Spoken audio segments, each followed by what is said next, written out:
Current News Podcast. With Elu and Jesse. Yes. You know, when we were putting this deep dive together and this whole thing about Starlink on a Russian drone popped up, I was like, whoa, hold on. We got to talk about this. Yeah, it's one of those things you see and you just think, what is going on here? It's like ripped from the headlines. Really wild. So we're diving into this Newsweek article came out recently about this downed Russian drone in Ukraine. And get this, they're saying it had a Starlink terminal on it. Yeah, like the satellite internet, Starlink. The irony is incredible, right? Because Ukraine has been using Starlink like crazy during this whole conflict. Right. I mean, for people who might not know, Starlink is basically this network of satellites run by SpaceX, and it beams down internet all over the place. Yeah. Which is, especially useful if you're in a place where the regular internet's down, or maybe there never even was any, like a war zone, for example. Exactly, which is what makes this whole thing so strange. Yeah. And we got to be upfront here.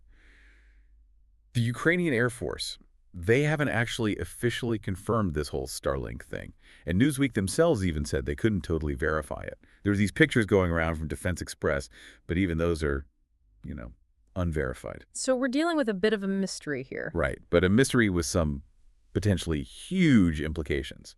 And this isn't even the first time we've heard whispers about Russia using Starlink. Remember back in February, Ukrainian intelligence? They were claiming that Russian forces were using it. Even named a specific brigade operating in Donetsk, I think it was. And of course, SpaceX came out and denied selling anything to Russia.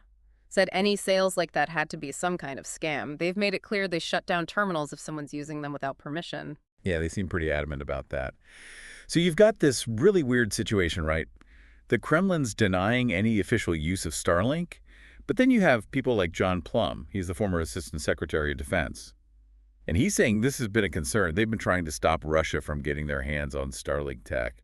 Yeah, he said back in May they were heavily involved trying to shut that whole thing down. Wild. Yep. So it really makes you think, why go through all that trouble? What's in it for Russia?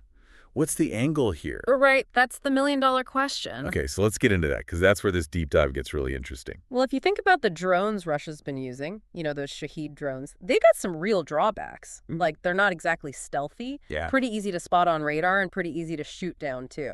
Yeah, you see those videos popping up online all the time, Ukrainians taking them out with, some of it's pretty ingenious stuff. Exactly. But if Russia can get Starlink into those drones, well, suddenly it's a whole different ballgame. How so? Think about it. You could have much more accurate targeting, way better range. Heck, you could even start thinking about drone swarms. Drone swarms. Now that sounds like something out of a movie. Maybe not as far-fetched as you'd think. Imagine a whole bunch of these drones all linked up through Starlink, sharing information instantly, adjusting their tactics in real time. That's a huge advantage for any offense. Yeah, that's kind of scary if you really think about it, especially since we know they've already been messing around with those Shaheds, trying to make them harder to see radar-absorbent material.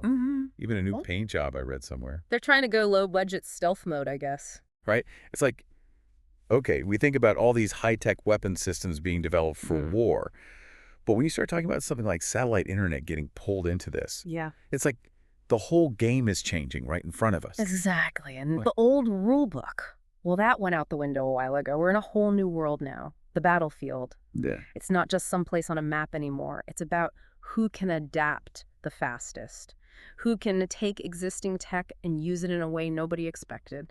And that's a whole different ballgame. It really makes you think, like, where does it end? Today it's Starlink on drones, but what's next?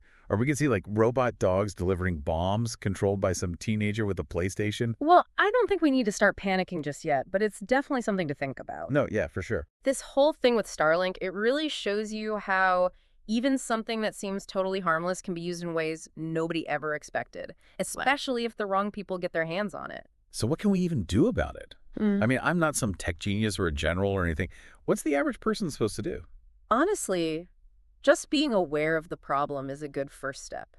Understanding that pretty much any technology can be used for good or bad. And talking about it, having these conversations about responsible use of technology, and supporting organizations that are working on these issues. So no burying our heads in the sand. Exactly. This isn't something that's going to happen in the future. It's happening right now. The choices we make today about what technologies we develop and how we use them, that's going to decide what the world looks like tomorrow. And that's a big responsibility. Yeah. No kidding. There's a lot to take in. I got to say, this whole Starlink thing has been a real eye-opener for me. It shows that things are changing really fast. The way wars are fought, the role technology plays. We can't just sit back and assume someone else is going to handle it. We all have a part to play. Well said. So to everyone listening out there, this isn't just about some drone getting shot down halfway across the world. This is about the future and how we want that to look. Keep those questions coming, and until next time, happy diving.